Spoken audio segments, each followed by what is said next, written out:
नमस्कार, बहुत स्वागत आप सभी का। जी मध्य प्रदेश छत्तीसगढ़ देख रहे हैं आप और आपके साथ मैं हूं कीर्ति दीक्षित। हाल ही में हुए विधानसभा चुनाव में बीजेपी ने 3 राज्यों में बम्पर जीत हासिल की। वहीं अब बीजेपी 2024 के लोकसभा चुनाव की तैयारियों में जुट गई है, जिसके चलते आज मध्य प्रदेश और छत्तीसगढ़ में बीजेपी ने विकसित संकल्प यात्रा की शुरुआत की। इस यात्रा में प्रधानमंत्री नरेंद्र मोदी वर्चुअली शामिल हुए। साथ ही प्रधानमंत्री ने लाभार्थियों से बातचीत भी की। दूसरी तरफ कांग्रेस बीजेपी की इस यात्रा पर तमाम सवाल खड़े करते नजर आ रही है। वहीं अब बीजेपी की ये यात्रा आखिर कांग्रेस के लिए कितनी बड़ी अग्नि परीक्षा साबित होगी, ये तो आने वाले 2024 के लोकसभा चुनाव में पता चल जाएगा। लेकिन उससे पहले मैं आपको तस्वीरें दिखाऊं।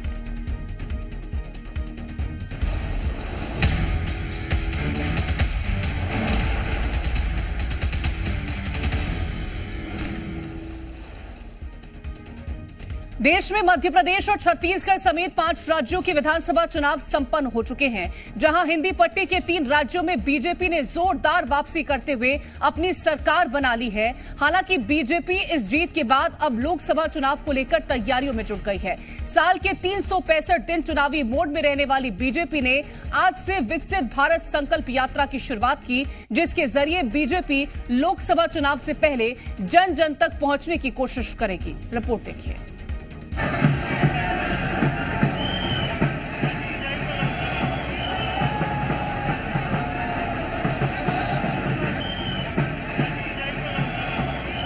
हाल ही में 5 राज्यों के विधानसभा चुनाव में बीजेपी ने 3 राज्यों में अपनी सरकार बनाई।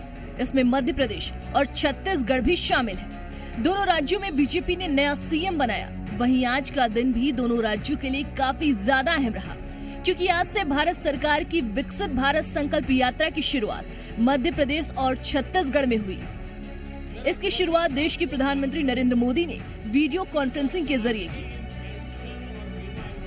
5 राज्यों सहित मध्य प्रदेश में भी आज बाबा महाकाल की नगरी उज्जैन से विकसित भारत संकल्प यात्रा की शुरुआत हो गई है।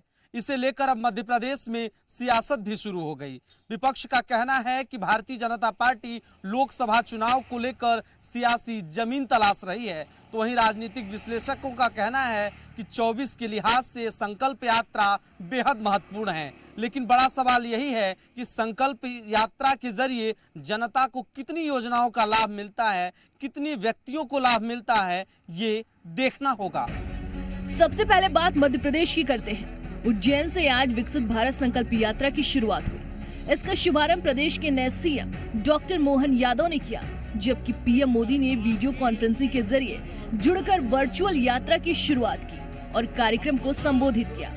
राजनीतिक जानकार बताते हैं कि बीजेपी 24 घंटे इलेक्शन मोड में रहती है और जब जब पार्टी ने यात्राओं का सहारा लिया, उसे जनता का आशीर्वाद मिला है।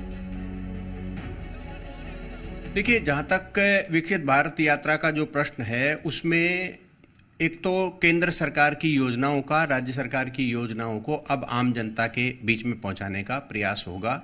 विधानसभा चुनाव निपट गए हैं और अब लोकसभा चुनाव की तैयारी है, तो जो गतिशीलता और सक्रियता है वो निरंतर बनी रहेगी। तो वहीं दूसरी ओर सियासी बयानबाजी का दौर भी तेज है। यात्रा को लेकर कांग्रेस का क्या कुछ कहना है, वो सुनिए। विकसित भारत संकल्प यात्रा जो भाजपा निकाल रही है, उसमें यह भी स्पष्ट होना चाहिए वैश्विक स्तर पर भारत की क्या हालत है, सीमाओं पर हमारा कितना खतरा मंडरा रहा है। यदि वो भूलकर हम ऐसी संकल्प यात्रा निकालेंगे तो बेहतर यही होगा। उस रथ पर 5 ईवीएम मशीनें और 5 वीवीपैट मशीनें रखकर उनका फूल मालाओं से रथ में समावेश कर लिया जाए, क्योंकि जीत हार तो उसी से होती है। कांग्रेस का दूर दूर तक कोई लेना नहीं है, क्योंकि अगर विकास की बात होती है तो कांग्रेस के सांसदों के यहाँ से 300, 400, 500 करोड़ रुपए की गड्डियां मिलती हैं, जिनको गिनने में कई कई दिन लग जाते हैं। और अगर भारत का नाम लेते हैं तो कांग्रेस कुंठा से भर जाता है, क्योंकि वो तो टुकड़े टुकड़े गैंग में समाहित है। मध्य प्रदेश के अलावा छत्तीसगढ़ में भी आज विकसित भारत संकल्प यात्रा की शुरुआत हुई। यहाँ पर पीएम नरेंद्र मोदी वर्चुअली रूप से इस कार्यक्रम का हिस्सा बने, जबकि सूबे के मुखिया विष्णुदेव साय बतौर मुख्यमंत्री इस कार्यक्रम का हिस्सा बने। विकसित भारत संकल्प यात्रा शुरू हुई है। छत्तीसगढ़ में भी मुख्यमंत्री विष्णुदेव साय ने इस यात्रा को हरी झंडी दिखाकर रवाना किया। लेकिन सबसे बड़ी बात ये कि ये माना जा रहा है कि विकसित भारत संकल्प यात्रा से कहीं ना कहीं लोकसभा चुनाव में बड़े वोट बैंक को साधने की एक कोशिश है। हालांकि राजनीतिक विश्लेषक मानते हैं कि इन यात्राओं से एक तरह से भारत को कैसे विकसित किया जाए, इसको लेकर भी एक मुहिम और उस मुहिम से लोगों को जोड़ने की कोशिश है। लेकिन इसके साथ साथ लोकसभा चुनाव और उसके मद्देनज़र तैयारियों को भी दरकिनार नहीं किया जा सकता है। इस यात्रा के जरिए सरकार अपनी योजनाओं को जन जन तक पहुंचाने का काम कर रही है। इसके अलावा सरकार लोगों के बीच बनी हुई दूरी को भी पाटने की कोशिश कर रही है। ये लाभार्थियों तक पहुंचने के लिए और अन्य और फीडबैक लेने के लिए ये प्रोग्राम है और बहुत अच्छा प्रोग्राम। मोदी जी की नया प्रोपेगेंडा है, इसके अलावा कुछ नहीं है। आपने वादा किया था 2 करोड़ युवाओं को रोजगार देना, अभी तक 20 करोड़ युवाओं को रोजगार मिलना था, आपने नहीं दिया। आपने वादा किया था कि 2022 तक किसानों का कर्जा माफ होगा, आपने नहीं किया। तो आप किस बात का भारत संकल्प यात्रा निकाल रहे हैं? किसानों की आय दुगुनी हुई, किसान आत्महत्या करने को मजबूर है, आप समर्थन मूल्य घोषित नहीं कर पा रहे हैं। लोकसभा चुनाव से पहले बीजेपी पूरी तरह एक्टिव मोड में है। यही कारण है कि विधानसभा चुनाव खत्म हुए अभी कुछ ही दिन हुए और लोकसभा की तैयारी भी हाथों हाथ जारी है। देखना होगा कि बीजेपी की ये रणनीति कितनी कारगर साबित होती है। ब्यूरो रिपोर्ट, जी मीडिया।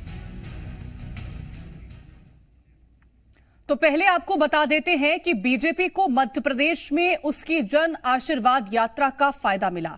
माना जाता है जहां बीजेपी की सरकार होती है उस प्रदेश में बीजेपी की सत्ता बरकरार रखने में जन आशीर्वाद यात्रा अहम रोल निभाती है। अभी तक के सभी चुनावों में पहले बीजेपी की जन आशीर्वाद यात्रा सबसे सफल यात्राओं में से एक मानी जाती है। वहीं बात अगर मध्य प्रदेश की करें तो प्रदेश में जन समर्थन बटोरने में यात्रा पूरी तरह से कामयाब रही थी, जहां इस यात्रा के द्वारा बीजेपी ने जनता को सरकार द्वारा कराए गए विकास कार्यों से अवगत कराया। वहीं प्रदेश में चल रही सत्ता विरोधी लहर को बदलने में इस यात्रा ने काफी अहम भूमिका निभाई और यात्रा को सफल बनाने की बीजेपी के तमाम मंत्रियों और सांसदों को जिम्मेदारी भी मिली थी। और जहां हम मध्य प्रदेश में बीजेपी के लिए जन आशीर्वाद यात्रा गेम चेंजर मान रहे हैं, तो वहीं छत्तीसगढ़ में बीजेपी का हथियार बनी परिवर्तन यात्रा। प्रदेश में सत्ता बदलने के लिए बीजेपी ने परिवर्तन यात्रा निकाली थी, जिससे बीजेपी की तरफ व्यापक तौर पर माहौल तैयार हो सके। वहीं इस यात्रा का अहम उद्देश्य सरकार की नाकामियों को जनता से अवगत कराना था। वहीं यहां यात्रा को सफल बनाने में केंद्रीय मंत्री, तमाम राज्यों के मुख्यमंत्री और सांसदों को जिम्मेदारी मिली थी। अब बात हुई बीजेपी को दोनों राज्यों में यात्रा निकालने का क्या फायदा मिला। अब आपको ये भी बता देते हैं कि इन तमाम चुनावी यात्राओं से बीजेपी को कैसे लाभ मिलता है।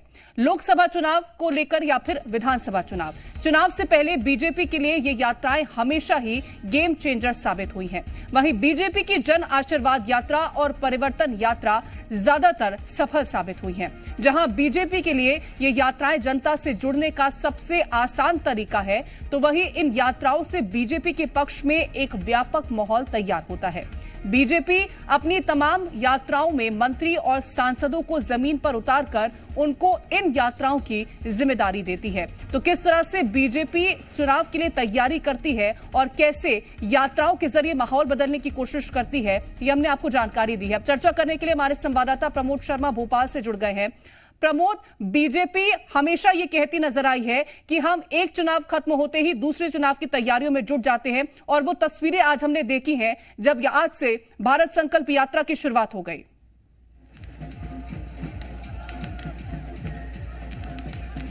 देखिए, मध्य प्रदेश में ऐसा लगता है कि यात्राओं पे आर पार परंपरा सी बन गई है। कोई भी यात्रा निकालता है उस पर दूसरी पॉलिटिकल पार्टी के रिएक्शन सामने आ जाते हैं। लेकिन एक बात साफ है कि बीजेपी को अपनी यात्राओं से बड़े पैमाने पर फायदा हुआ है।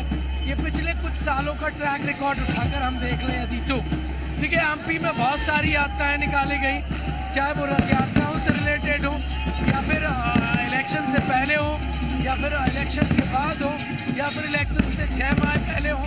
ये तमाम यात्राओं का मध्य प्रदेश में बड़े पैमाने पर फायदा हुआ है चुनाव में, क्योंकि 23 के समर में यदि देखा जाए तो बीजेपी को मध्य प्रदेश में बम्पर वोट हासिल हुए हैं। और अब जबकि बीजेपी ने चुनाव जीत लिया है तो एक नई यात्रा निकली है। और हालांकि ये यात्रा सैनिटाइज यात्रा है और इसको विकसित संकल्प यात्रा कहा जा रहा है। ये पूरे देश भर में निकाली जाएगी ताकि अलग अलग योजनाओं का लाभ मिल सके और जो पीएम मोदी की मंशा है कि देश विकसित बन सके, लिहाजा इस यात्रा पर भी आर पार नजर आ रहा है। देखिए अलग अलग यात्राएं देखी जा रही है और यात्राओं से काम भी बनता है। ऐसा नहीं कि सिर्फ बीजेपी यात्रा निकालती है, कांग्रेस पार्टी भी यात्रा निकालती है। खैर वो बात अपनी जगह है कि किसको यात्राओं से फायदा होता है और किसको नुकसान। लेकिन कुल मिलाकर मध्य प्रदेश की जो पॉलिटिकल यदि हम देखें तो सूरत और सीरत पर यात्राओं का बड़ा फर्क पड़ता रहा है। कीर्ति, बिल्कुल बहुत बड़ा फर्क पड़ता है इन यात्राओं का, हमने देखा भी उस तरह से। लौटूंगी प्रमोद आपके पास, रायपुर से सत्यप्रकाश हमारे साथ जुड़ गए हैं। सत्यप्रकाश, छत्तीसगढ़ इस बात का जीता जागता उदाहरण है। हमने देखा था कि किस तरह से उम्मीदें जो थी वो कांग्रेस लगा करके बैठी थी कि जो भी नतीजे होंगे उनके पक्ष में होंगे, लेकिन ये तमाम जो यात्राएं बीजेपी की तरफ से निकाली गई हैं, साफ तौर पर माना जा सकता है ये उन यात्राओं का ही असर था कि नतीजे एकदम उलट होकर के निकले हैं। और आज भी जिस तरह से यात्रा शुरू की गई है लोकसभा चुनावों को लेकर के, वो कितना ज्यादा फायदेमंद होगी? देखिए, छत्तीसगढ़ के लिहाज से अगर कहें तो यात्रा या पदयात्राओं की पॉलिटिक्स यहां बहुत सक्सेसफुल रही है।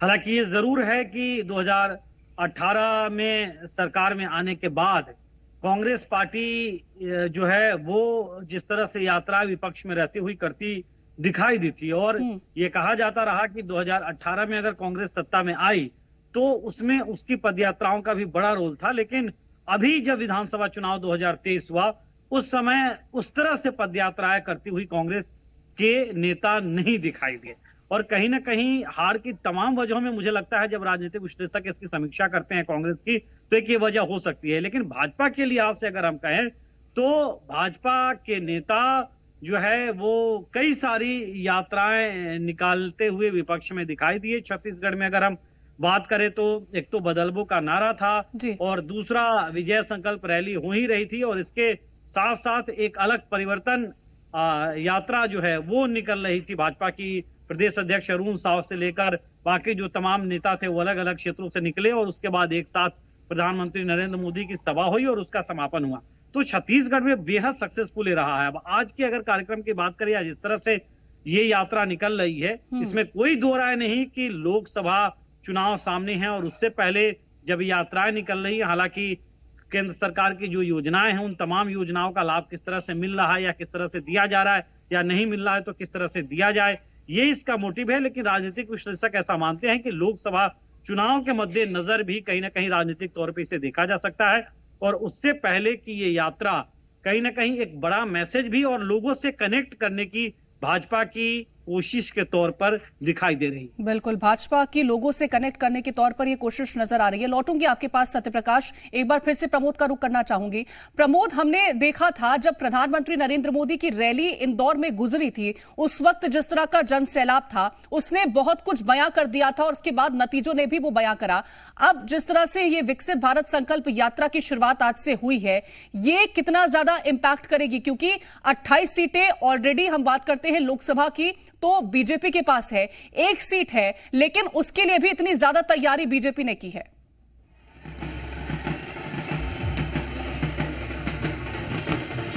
देखिए, यात्राओं से बड़े पैमाने पर फायदा होता है। उज्जैन की आपने जिस रोड शो की बात की पीएम मोदी के, मैंने उसको कवर किया था। कभी इंदौर में कांग्रेस पार्टी की सीटें हुआ करती थी विधानसभा में, लेकिन इंदौर में इस बार व्हाइट वॉश हो गया। पूर्व मालवा निमाड़ की बात करें तो 66 सीटों में से 48 पर बीजेपी आ गई, एक तरफा सुपड़ा साफ हो गया कांग्रेस पार्टी का। तो रोड शो का मध्य प्रदेश में बड़ा इम्पैक्ट रहा है। और अब जबकि फिलहाल की मैं आपको तस्वीर दिखाऊंगा, मध्य प्रदेश के मुख्यमंत्री doctor Mohan Yadav road show करते नजर आ रहे हैं। ये भी एक यात्रा है, ये जन दर्शन यात्रा मानी जा रही है, जनता के दर्शन के लिए निकले हुए हैं। यहाँ भी आप भीड़ देखेंगे तो आपको क्राउड बड़े पैमाने पर नजर आएगा। 5 बजे से पिछले 4 घंटे से ये जो यात्रा है ये जस की तस नजर आ रही है। हालांकि मुख्यमंत्री का ये रोड शो है, ये सीधी तस्वीर आप देखेंगे। उज्जैन से मैं आपको दिखा रहा हूँ। तो मध्य प्रदेश में ऐसी यात्रा है, बड़े पैमाने पर बीजेपी का काम कर गई है। लिहाजा चाहे नगरीय निकाय चुनाव हो, चाहे उपचुनाव विगत रहे हो, या फिर 23 का विधानसभा चुनाव हो, अलग अलग यात्राओं ने बीजेपी का काम कर दिया है और बड़े पैमाने पर किया है। ये जो सीधी तस्वीर है फिलहाल दिखा रहा हूँ, ये मेरे सहयोगी कैलाश मालवीय आपको दिखा रहे हैं। 4 घंटे से ये जस की तस इस तरीके से यात्राओं की तस्वीर बनी हुई है। कुल मिलाकर यात्रा है मध्य प्रदेश में ट्रेंड सा बन गया है। कोई भी चुनाव आता है तो यात्राएं बड़े पैमाने पर नजर आने लगती हैं। कुल मिलाकर यात्राओं से फायदा भी होता है, लेकिन यात्राएं सही तरीके से पकड़ पाए। ये जो विकसित भारत संकल्प यात्रा है, इससे लाजमी है बड़े पैमाने पर ह्यूज फायदा होगा। सीधे पीएम मोदी जुड़ रहे हैं इन यात्राओं से। पीएम मोदी अपना विजन रख रहे हैं, वर्चुअली जनता सुन रही है और हर एक घर तक बिल्कुल ये यात्राएं जो है वो बहुत ज्यादा फायदा पहुंचाती हैं, क्योंकि सीधे जनता से कनेक्ट करने का मौका मिलता है। फिलहाल बहुत शुक्रिया आप दोनों का तमाम जानकारी इस मुद्दे पर साझा करने के लिए।